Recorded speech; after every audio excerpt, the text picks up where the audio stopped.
Pag-uusapan natin ngayon yung Supreme Court po. Ito po ay hindi po simpleng utos, no? Ito po ay mayroong pagmamadaling utos dito po sa gobyerno na magpaliwanag within 24 hours. Basta po ganyan, immediate po yan, titignan po natin kung gaano katibay ang ating Supreme Court. Importante po na tumugon ng Supreme Court dahil sa ibang panig, ang iba pong ahensya ng pamahalaan, tila wala na tayong mahita, no? So, Supreme Court na lang po yung pag-asa natin. Nagsampa po ng yung tatlong anak ni Pangulong Duterte na narito sa Pilipinas ay nagsampa po ng petition for habeas corpus. Mamaya po ipapaliwanag natin kung ano yan, no?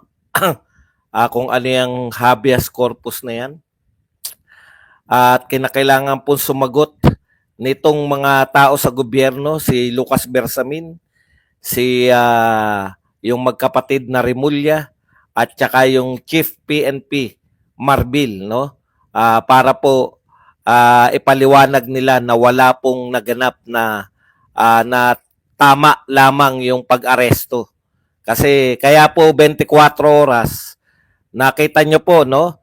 Yung Supreme Court po sa mga ibang petition ay nakikita natin na pinagpapaliwanag within 10 days, within mahabang panahon. Pero ito po ay 24 hours lang dahil hindi po uubra na isusuko po natin ang isang mamamayang Pilipino sa isang entity na hindi naman po natin kinikilala. Yan lang po, dyan lang po. Tapos pag-usapan din natin, ano po ba talaga yung papel ng ICC, para saan po siya create, no? Ang ICC po ba pangunahing create yan para makialam sa mga politika, no? Alam po natin ito ay politika, kakaiba po sa lahat itong ginawa po ng ICC. Bakit po? Hindi ko po alam kung bakit kinakailangang makialam ng ICC sa isang very internal usapin po to ng mga Pilipino. Kahit po yung mga nagsasabi na sila ay biktima o kamag-anak ng biktima ng isang pinagbibintang na krimen kay Pangulong Duterte ay mga Pilipino. Nangyari ito sa Pilipinas o nangyari di umano ang mga krimen na to sa Pilipinas. Ang pangunahing suspect ay Pilipino, no? Bakit makikialam ang isang organisasyon na hindi naman yan yung pangunahing layunin kung bakit kayo tinayo, yung makialam sa bawat bansa? Ano kayo? Daig pa ninyo yung mga mananakop? Ito kasing mga headquarters na to, yung Netherlands, sa mga akala nyo po, maliit na bansa lang yan. Ngayon, maliit na lang yan. Pero yan po ang isa sa mga nangungunang Europeo na mga nagtayo ng imperyo noon. Malaki pong imperyo niyan. Alam nyo po ba ang pangunahing trabaho ng imperyo niyan? Manakop at manguhan ng mga alipin. Wala talaga yan. Pag hindi ka puti, talagang yung mga yan. Mababa ang tingin sa atin ng mga yan. Kita nyo, hindi ginagalang yung ating Supreme Court. Kung ako ang ICC, no? I-determine ko kagad na ito pala ay bakit po kinakailangan nila si Duterte? Papaliwanag natin lahat yan. Okay, yung mga nagsasabing English people lang po, yung mga mananakop, hindi nyo po alam ang history. Nauna pa po yan. Yung mga Dutch, sila po yan. Kaya po sila, pinanghawakan pa nila yung kung anumang kapangyarihan meron sila. Wala pong kinalaman ang ibang bansa dyan sa war on drugs. Kung meron pong may kinalaman, hindi po sila. Wala namang mga puting involved dito sa war on drugs dito sa Pilipinas. Sa totoo lang po. At yan po ay ginawa ng Pangulo ng Pilipinas para lutasin ng krimen. Okay, punta na po muna tayo dito. Ipinag-uutos po ng Korte Suprema. Ano po muna yung habeas corpus, no? Kung matatandaan po natin, kaya po nag-file. Siyempre po, mga anak po to, no? Sila po yung may karapatan higit sa lahat na mag-file ng habeas corpus. Kung nag-aaral po tayo, nung nag-aaral po tayo ng martial law, yan po ang isa sa mga ipinawalang bisa agad-agad ni lagi pong karugtong yan 'di ba? Ipinawalang bisa ni Ferdinand Sr. ang habeas corpus. Okay, bakit po ipinawalang bisa? Kasi po ang habeas corpus ay ang karapatan. Literal po ang meaning ng habeas corpus, produce the body, no? Kaya po pinatanggal yan para hindi po maghabol yung mga ibinilanggo ng sa tingin natin ay walang unlawful o hindi naaayon sa batas. Okay. Yung literal na meaning po ng habeas corpus ay produce the body o ipakita ninyo sa korte yung may katawan. Dito po sa pangyayari pong ito, pinapoproduce ng mga anak ni Duterte para mag-appear sa korte si Pangulong Duterte, Korte ng Pilipinas. No? Sa Korte po ng Pilipinas dapat. Okay, mamaya na po yung sa ICC. Dito muna tayo. Dahil tayo mga Pilipino involved, Pilipino po yun ang huli. Kita nyo naman, may Amerikano ba doon? May taga-Europe ba doon sa mga nanghuli? Wala po. Kilala nyo lahat, si General Torres, siya yung namuno ng...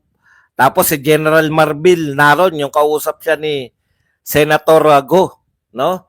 Pilipino po yan lahat.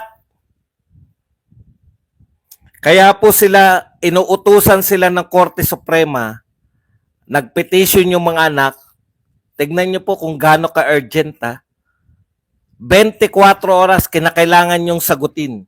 Okay. Ano po ba yung habeas corpus dito sa Pilipinas? In Philippine law, a writ of habeas corpus is a legal remedy under Rule 102 of the Rule of Courts designed to protect individuals from unlawful detention. Okay, poprotektahan po ang mga individual na Pilipino.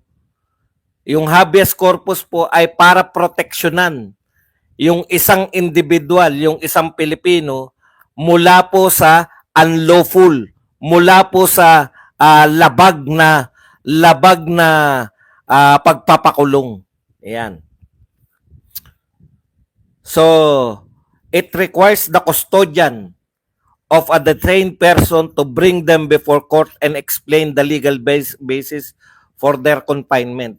So, kinakailangan po yung custodian ng ipinakulong ay dalhin siya sa Korte ng Pilipinas para ipaliwanag kung bakit kinakailangang makulong. So una po kasama po yung pagdadala sa habeas corpus, dadalin mo yung pinakulong mo, ipapakita mo na, kasi karamihan po, di ba? Natatandaan natin yung mga angal ng mga napakulong nung panahon ng martial law. Ayon po sa mga biktima, may mga torture, di ba? Illegal po yun. So pag pinakita mo na may mga torture dyan na hindi maganda, illegal detention na po yun. Okay. If the detention is found unlawful, the court can order the person's release.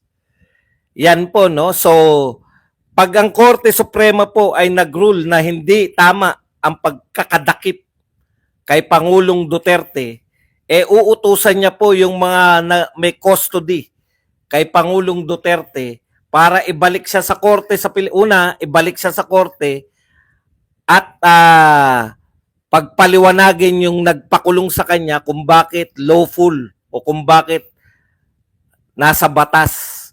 Kaya ngayon inuunahan na po, nagpapa-interview na po, naglalabas na po ng mga pahayag itong mga sinabihan ng Korte Suprema na magpaliwanag sa kanila, inuunahan na sa mga media, yung mga kasabwat na media. Kayo pa rin. Media sa buong mundo. Ha? Na inuunahan nila na ang paliwanag na lawful yung ginawa nila kay Duterte. Kayo kayang mga Europeans, kayo kayang mga puti, gawin kaya sa mamamayan nyo yan. Papayag kayo? Alam nyo, kaya naman sila dahil mababatingin sa atin ng mga yan. Kaya okay lang sa kanila, hindi naman namin presidente yan. Kung gawin kaya sa inyo yan, si Donald Trump, kahit na alam niyang napakalaking kasalanan nung nagdaang presidente, hindi magagawa ng isang presidente na proud sa kanyang lahi, no? Presidente na mahal ang soberenya, kahit na gaano kasutil yung isusuko niya. Ito si Biden, isusuko niya si Biden sa dayuhan para litisin si Biden dun sa ibang bansa. Hindi niya gagawin yun.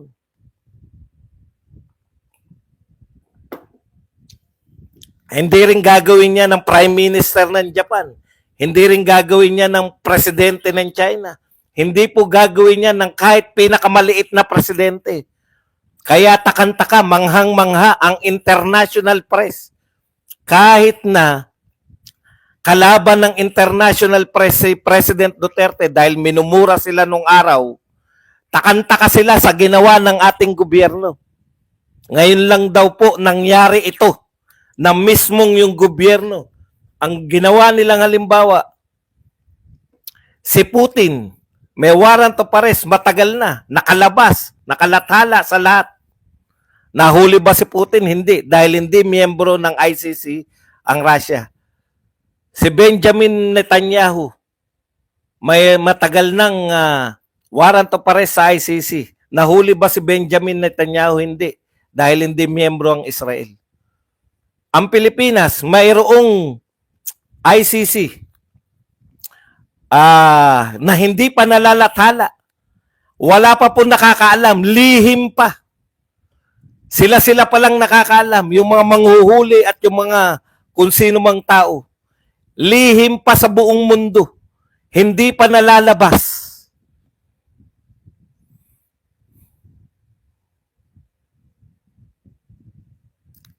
Hindi tayo miyembro ng ICC.